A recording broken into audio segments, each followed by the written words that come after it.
নমস্কার বন্ধুরা, আমার নাম উর্মি আর welcome back to my channel. বন্ধুরা, আজকে আর একটা রেসিপি নিয়ে চলে এসেছি।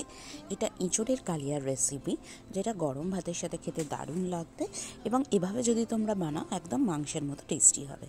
তো আজকে আমি 300 গ্রাম এঁচোড় এরমভাবে পরিষ্কারভাবে কেটে ধুয়ে নিয়েছি। এবার কড়াতে সরষের তেল গরম করে নেব। তার মধ্যে নুন হলুদ দিয়ে আমি এঁচোড়টাকে একটু ডিপ ফ্রাই করে নেব। একইভাবে আমি 3টে আলু নিয়ে নিয়েছি, ডুমো ডুমো করে কেটেছি এবং আলুটাকেও আমি নুন হলুদ দিয়ে ফ্রাই করে নেব।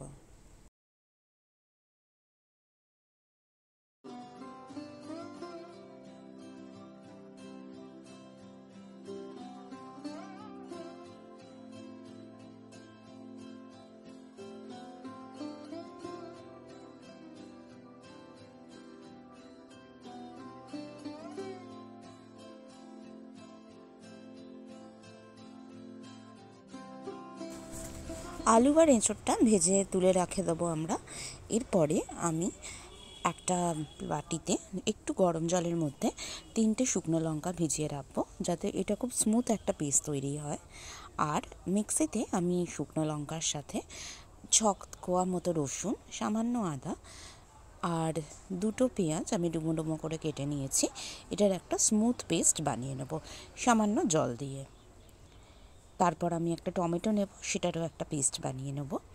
আর কড়াতে সরষের তেল গরম করে তার মধ্যে একটা তেজপাতা, 1 টিস্পুন গোটা জিরে আমি দিয়ে দিলাম ফোড়ন হিসাবে।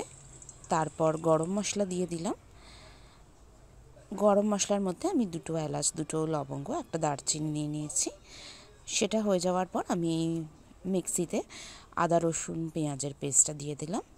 তারপর আমি এর মধ্যে কিছুক্ষণ সতে করে টমেটোর পেস্টটাও অ্যাড করে দেবো।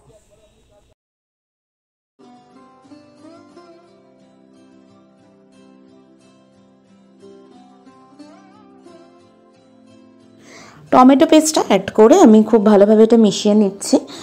2-3 মিনিট এটাকে আমি সতে করে নেব। আর এরপর আমাকে গুঁড়ো মশলাগুলো দিতে হবে, যেমন আমি আরেকটু নুন, হলুদ, একটু কাশ্মীরি লঙ্কা গুঁড়ো আর জিরে গুঁড়ো দিয়ে দিলাম এবং তারপরে একটু গুঁড়ো গরম মশলা দিয়ে দিলাম এবং পুরোটাকে ভালো করে মিক্স করতে থাকবো।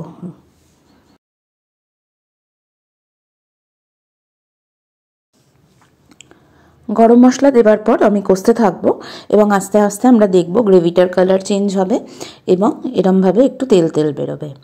তারপর আমরা এর মধ্যে 1 কাপ মতো জল দিয়ে দেবো এবং ভেজে রাখা এঁচোড় আর আলুটা এর মধ্যে অ্যাড করে দেবো।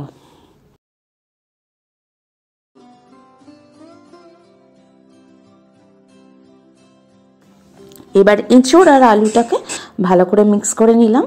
আবার 2 কাপ মতো জল দিলাম এবং এরপর একটুখানি মিট মশলা 1 টিস্পুন মতো এর ওপর দিয়ে এটাকে লো ফ্লেম করে আমি ঢাকা দিয়ে রাখবো, যাতে আমাদের আলু আর এঁচোড়টা প্রপার বয়েল হয়ে যায়।